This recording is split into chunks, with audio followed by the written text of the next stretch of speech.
Salve, and welcome, friend. My name is Brent, I'm a Freemason, and this is Stone, Iron, and Oak.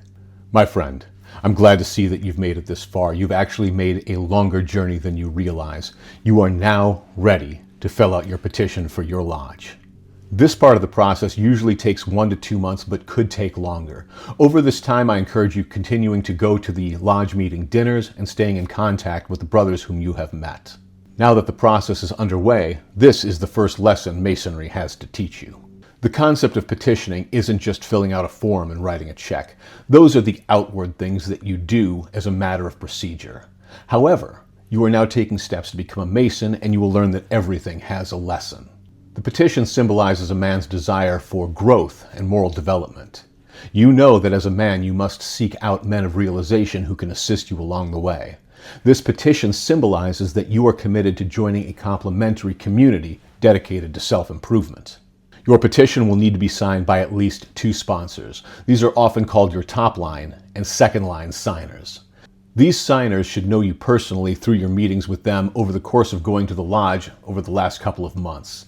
They should have the most direct knowledge of your character at this point. Your sponsors are pledging to the lodge that they vouch for your character as a petitioner, and to their knowledge there is no reason why you shouldn't be allowed to join the lodge. Your conduct and interactions at this point are your first test to becoming a Mason, and the signers symbolize the first gatekeepers. This was your first test. After your petition has been signed, it must be given a first reading in open lodge. This informs the brothers that there is a man desiring to join the fraternity, and it gives them basic information from the petition. Your name, your date of birth, your address, your occupation, very basic information. After the first reading, the master of the lodge will assign an investigating committee, which usually consists of 3 brothers who are not your sponsors. These men will set up meetings with you to ask more questions and get a better feel for you as a person. Some of these men you have probably met during your time as a prospect. After the first reading, the master of the lodge will appoint an investigating committee, which usually consists of 3 brothers who are not your signers. These men will set up meetings with you in order to ask you a few deeper questions and to get a better feel for you. Some of these men you have probably met during your time meeting other brothers at the lodge. They might meet with you over coffee, they might meet with you at the lodge or over dinner, but in many cases the investigation will probably take place at your home. If you're married, the investigating committee may even ask that your spouse be present so that she can ask them questions and have a better understanding of the journey you are about to undertake. The investigating committee is your second test. Once the investigators have completed their work, they will submit their reports to the master of the lodge. At a future meeting, your petition will be read a second time, along with the results of that investigating committee. This gives the members a better idea of who they are voting on so that they can make an informed decision about you becoming a member.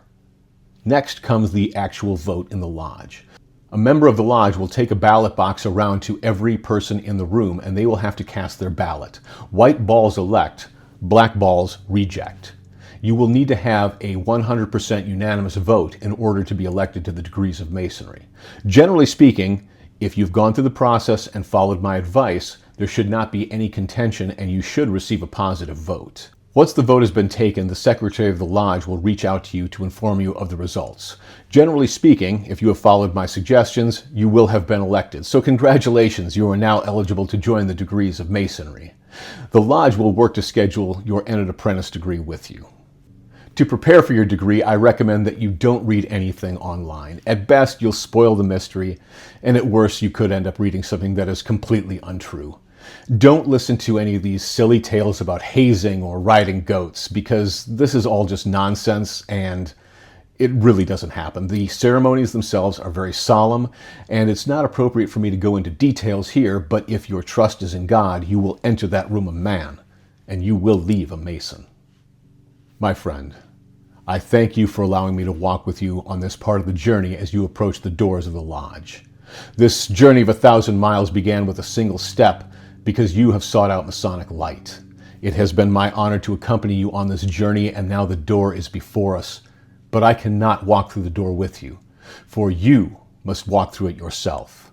So my brother, knock, and the door shall be open to you. Salve. Welcome, friend. Welcome to the Masonic fraternity.